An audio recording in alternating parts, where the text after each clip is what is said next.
La lettre Lamed vaut 30. C'est la seule lettre de tout l'alphabet qui dépasse en haut du carré.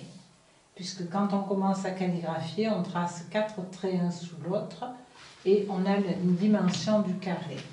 Tout ce qui est au-dessus, ici, dépasse du carré. C'est la lettre de l'information. Et l'information, on doit aller la chercher en Dieu. On doit aller la chercher dans le monde spirituel. Et la manifester ici et maintenant.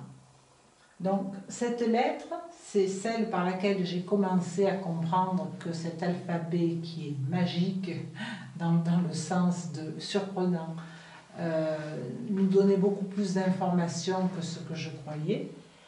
Cette lettre nous parle de la capacité de transmettre.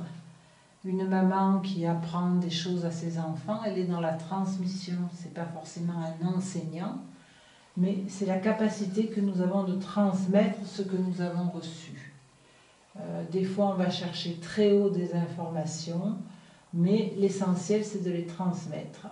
Cette lettre a un autre symbole, c'est ici, vous avez la rigueur, qui doit être bien verticale, et ici, vous avez la miséricorde, qui doit être tout arrondie. Et dans tous nos comportements, nous devons avoir un équivalent entre la rigueur et la miséricorde. C'est-à-dire qu'à un enfant, on doit lui poser des limites et on doit l'aimer. S'il n'y a pas les deux, l'enfant ne peut pas grandir. Un enfant qui est entouré d'amour, on en fait un tyran. Un enfant qui est entouré de rigueur, on en fait un être en souffrance.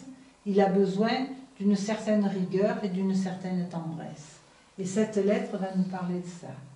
Les générations qui viennent manquent souvent de rigueur. Les générations que j'appelle post-68ardes, on n'aime pas la rigueur. On est tout en arrondi, on est tout en souplesse, on est tout en douceur.